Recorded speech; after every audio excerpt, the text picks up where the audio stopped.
बिस्मिल्लाहिर्रहमानिर्रहीम। अस्सलाम वालेकुम। कैसी है मेरी यूट्यूब फैमिली? आई होप कि आप सब खैरियत से होंगे, खुश होंगे, मज़े में होंगे। अल्हम्दुलिल्लाह मैं भी बिल्कुल ठीक हूँ, खैरियत से हूँ। आज मैं आप सबके लिए नहायत ही उम्दा और आसान, जायकेदार और खुशबूदार बीफ यखनी पुलाव की रेसिपी लेकर आई हूँ, जो कि बनकर बहुत ही अच्छी लगती है, बहुत ही खुशबू, जिसे मैं घर के मसालों से बनाऊंगी। जो लोग बाहर के मसाले खाना पसंद नहीं करते या अफोर्ड नहीं कर पाते, ये उनके लिए भी है, तो आप ज़रूर ट्राई कीजिएगा। तो चलिए वीडियो स्टार्ट करते हैं। यहाँ मैंने 3 पाव के करीब बीफ लिया है और जिसके अंदर मैंने 1 से 2 हड्डी डलवाई है, ठीक है। अलग से हड्डी है, लेकिन गोश्त का जो वज़न है वो 750 ग्राम है। तो अच्छी तरह से मैंने इसको वॉश कर लिया है और इसका जो पानी है वो मैंने ड्रेन कर लिया है और इसको मैंने पतीली में डाल दिया है। और ये देखेंगे 1 अदद हड्डी है बस इसके अंदर, इससे ज़्यादा नहीं है। तो अब यखनी बनाने के लिए हम कुछ मसाले डालेंगे। तो 1 टेबल स्पून ज़ीरा, साबुत ज़ीरा है। 1 टेबल स्पून जो है साबुत धनिया है। 1 टेबल स्पून सौंफ है और 1 टीस्पून जो है वो नमक है। और ये आधी जो है मैंने प्याज काट के डाली है, बड़े साइज़ की थी तो मैंने आधी प्याज डाली है। अगर आपके पास छोटी हो तो आप पूरी डाल दीजिएगा। और ये 2 टेबल स्पून अदरक लहसुन का पेस्ट है, ये भी इसमें हम डाल देंगे। और इसके बाद कुछ खड़े मसाले जाएंगे। गरम मसाले जो कि ये हैं, 1 बड़ी इलायची है, 1 दालचीनी का टुकड़ा है और 1 बादियान का फूल है और 7 से 8 अदद लौंगे हैं, 4 से 5 अदद छोटी इलायची है और हाफ़ टेबल स्पून के बराबर हमारे पास काली मिर्चें हैं।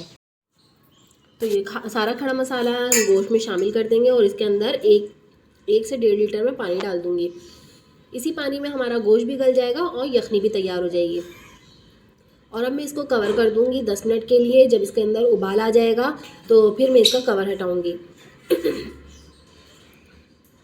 तो यहाँ देखिए उबाल आ चुका है। अब मैं इसको थोड़ा सा चला लूँगी और इसके बाद मैं फिर से मीडियम टू लो फ्लेम पर कवर करके रख दूँगी 40 टू 45 मिनट्स के लिए। अगर हम कुकर पे बनाएंगे तो 20 मिनट के लिए सीटी लगा देंगे और 20 मिनट में हमारा गोश्त गल के रेडी हो जाएगा और यखनी तैयार हो जाएगी। तो यहाँ मैं पतीली में बना रही हूँ, इसलिए मेरे को 45 मिनट लगे। तो यहाँ मैंने एक पतीली ले ली है और इसके अंदर मैंने 1 कप ऑयल डाल दिया है। और अब मैं इसका मसाला तैयार करूँगी पुलाव का। उसके लिए मैंने 2 अदद मीडियम साइज़ की प्याज ली है, जिसे बारीक काट लिया है और उसको मैंने ऑयल गर्म होने के बाद प्याज फ्राई करने के लिए रख दी। तो याद रखिएगा ऑयल गर्म करने के बाद ही प्याज डालिएगा, वरना क्या होगा कि ऑयल जो है वो ठंडा होगा तो उसकी वजह से प्याज जो है ऑयल भी पी लेगी, नरम भी हो जाएगी और कलर भी बहुत देर में आता है। तो ऑयल गर्म होगा तो जल्दी से कलर आ जाएगा। तो हमें पिंक कलर चाहिए प्याज का, पिंकिश सी प्याज हो गई है। तो अब यहाँ पर 2 अदद लार्ज साइज़ के टमाटर मैंने काट के रखे थे, वो अब मैं इसमें ऐड कर दूँगी और इसको भी मैं थोड़ा सा चला लूँगी इस तरीके से। और इसके बाद फिर हम इसके अंदर 1 टेबल स्पून अदरक लहसुन का पेस्ट डालेंगे भर के, क्योंकि हमने यखनी में भी 2 टेबल स्पून भर के डाले थे। तो यहाँ पर हम मसाले में 1 टेबल स्पून भर के अदरक लहसुन का पेस्ट शामिल करेंगे और उसको भी हम भून लेंगे। अदरक लहसुन का पेस्ट हमारा भून चुका है। तो अब मैं इसके अंदर थोड़े से स्पाइसेस डालूँगी।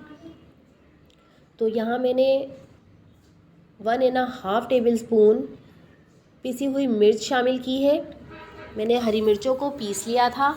तो ये मेरी 1 से 1.5 टेबल स्पून हरी मिर्चों का पेस्ट है, इसको मैंने शामिल कर दिया। इसका बहुत अच्छा फ्लेवर आता है पुलाव में। और अब मैं मिर्चों के पेस्ट को भी थोड़ा सा भून लूँगी। इसके बाद अब हम ड्राई स्पाइसेस डालेंगे।